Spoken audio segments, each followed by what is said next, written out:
Last lecture में हमने देखा कि जब हमारे पास एक कांस्टेंट फोर्स दिया हुआ होता है तो उस केस में हम वर्क डन कैसे निकालते हैं। हमने फॉर्मूला देखा था W = Fs cos थीटा। इस फॉर्मूला में हम कांस्टेंट फोर्स की वैल्यू पुट करते हैं और डायरेक्ट हमारे पास वर्क डन की वैल्यू आ जाती है। लेकिन हर बार ऐसा केस नहीं होता है। कई बार अगर हम ऑब्जेक्ट में यानी कि किसी भी बॉडी में एक्सेलरेशन लाना चाहते हैं यानी कि उसकी वेलोसिटी चेंज करवाना चाहते हैं तो हमें उसको एक वेरिएबल फोर्स भी प्रोवाइड कराना पड़ता है। वेरिएबल फोर्स का मतलब है जो कि डिस्टेंस के साथ फोर्स की वैल्यू चेंज होती है। तो इस केस में वर्क डन क्या होता है, इस केस में हम डायरेक्ट ये फॉर्मूला नहीं लगा सकते क्योंकि इसमें फोर्स की वैल्यू हमेशा डिस्टेंस के साथ चेंज होती रहती है, तो वर्क की हर बार अलग अलग वैल्यू आती है। तो इस केस में हम फोर्स को यानी कि वर्क डन को कैसे कैलकुलेट करते हैं, देखो इस ग्राफ से समझिए। फोर्स जो वेरिएबल होता है उसको कैसे डिनोट करते हैं। एक्स एक्सिस पे हमने मान लिया डिस्टेंस, वाई एक्सिस पे हमने मान लिया फोर्स की वैल्यू। फोर्स ध्यान से देखो मैंने लिखा है एफ एक्स का मतलब होता है वेरिएबल फोर्स जो कि डिस्टेंस के साथ चेंज होता है यानी कि एक्स की वैल्यू पे डिपेंड करता है। इसको हम ग्राफ में कैसे डिनोट करते हैं वेरिएबल फोर्स को, कुछ ऐसा ग्राफ आता है, कुछ भी रैंडम ग्राफ आ सकता है कि हाँ फोर्स की वैल्यू स्ट्रेट लाइन नहीं है यानी कि डिस्टेंस के साथ फोर्स की वैल्यू कांस्टेंट नहीं है, वेरी कर रही है डिस्टेंस के साथ। तो ऐसे फोर्स को हम बुलाते हैं वेरिएबल फोर्स। तो इस केस में वर्क डन कैसे निकालते हैं, चलो इस लेक्चर में हम वही देखते हैं। So hey, my name is Akshit and you watching ASP a moment with science.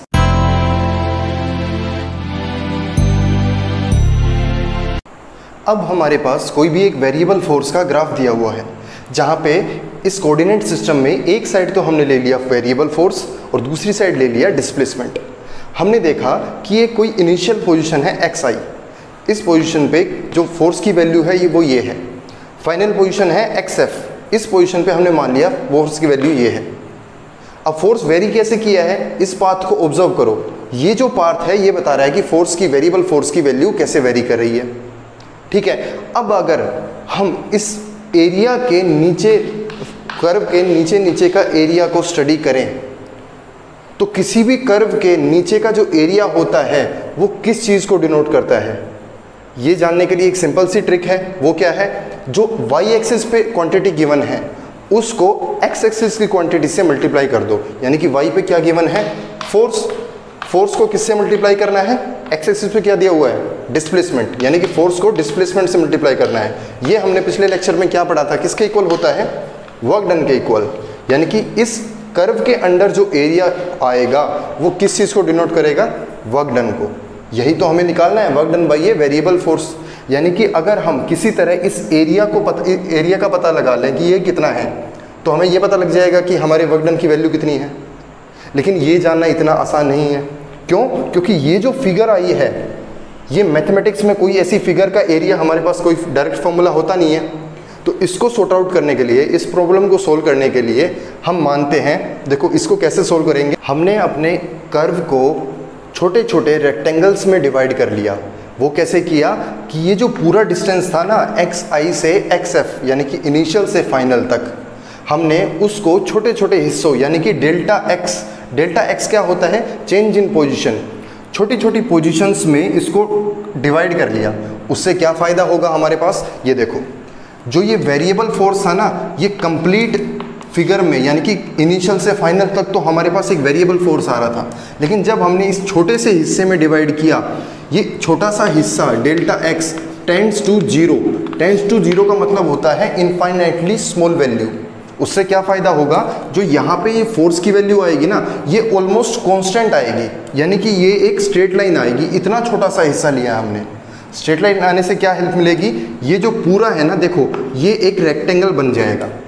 अब रेक्टेंगल का तो फॉर्मूला हमें पता है एरिया का कैसे निकालते हैं, क्या होता है, लेंथ इनटू ब्रेड्थ। यानी कि लेंथ क्या है यहाँ पे, डेल्टा x, तो एरिया कैसे निकालेंगे इसका, डेल्टा x मल्टीप्लाई बाई इसकी हाइट यानी कि फोर्स, ये फोर्स दिया हुआ है ना y एक्सिस पे यानी कि फोर्स।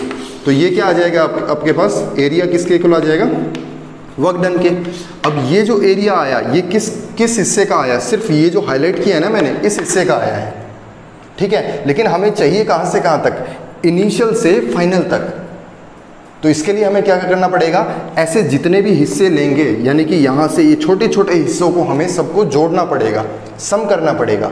यानी कि कैसे, ये फॉर्मूला देखो यहाँ पे, work done is equal to limit x tends to 0, यानी कि ये जो ऐसे हिस्से हैं जितने भी, ये छोटे छोटे जितने भी हिस्से हैं इनको सम करेंगे, कहाँ से कहाँ तक, इनिशियल से फाइनल तक, xi से xf तक सम करेंगे। ये होता है समीशन का डिनोशन। ठीक है, समीशन को ऐसे डिनोट करते हैं, मैथमेटिक्स में आप पढ़ोगे।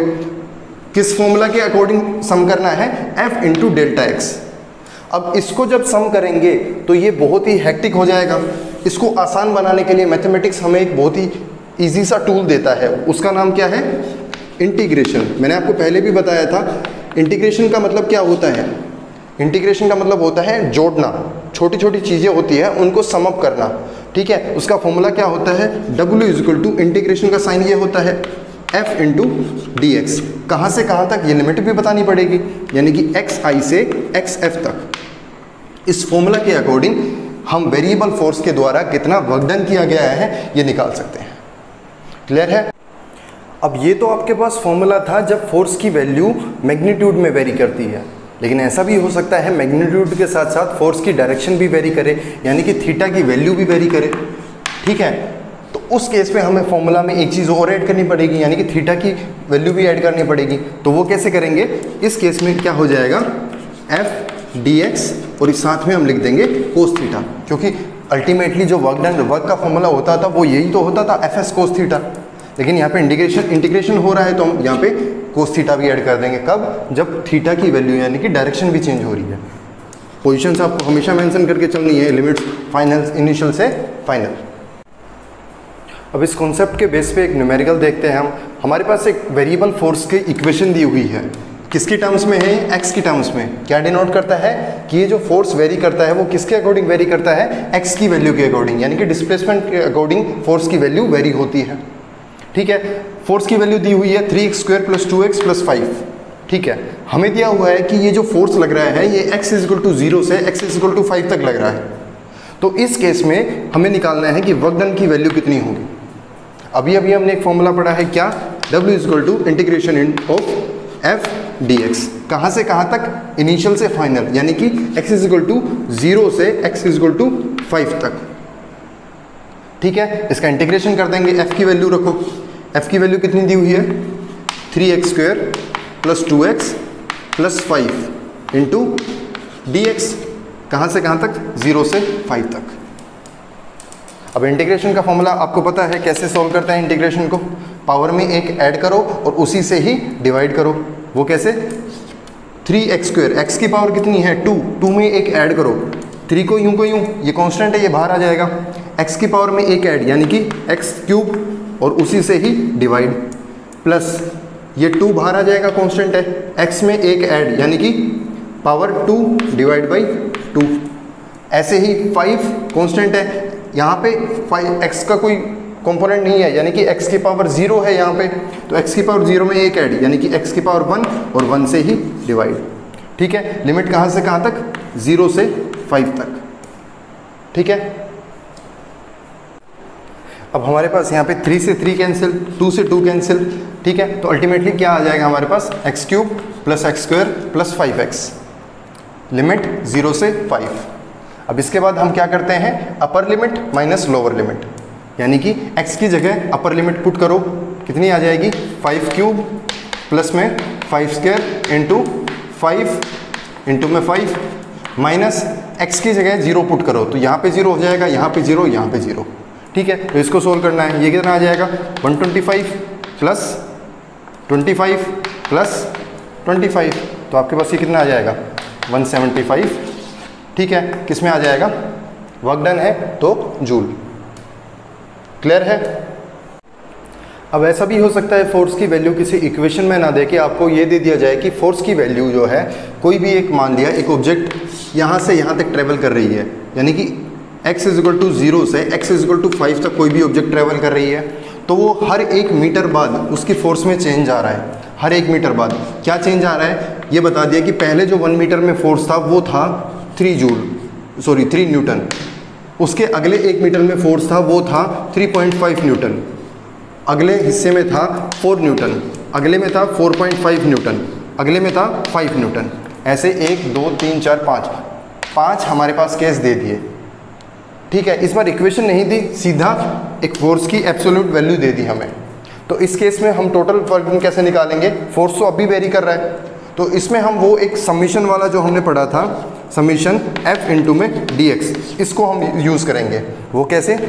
हर एक मीटर पे फोर्स की एक वैल्यू है, ठीक है, यानी कि हर एक dx पे, dx की वैल्यू कितनी है? 1 मीटर, हर एक dx पे फोर्स की वैल्यू है, सबको मल्टीप्लाई करो और सम कर दो, यानी कि पहला फोर्स कितना है? 3 न्यूटन, कितनी देर के लिए? 1 मीटर के लिए, प्लस अगला फोर्स 3.5 न्यूटन, कितने मीटर के लिए?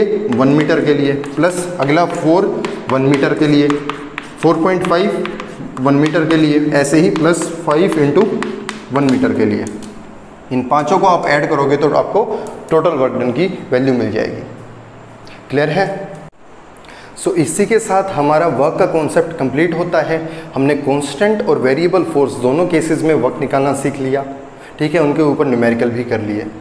आने वाले लेक्चर्स में हम अब एनर्जी से शुरू करेंगे, जहाँ पे काइनेटिक एनर्जी और पोटेंशियल एनर्जी के बारे में पढ़ेंगे। ठीक है, all the best, thank you.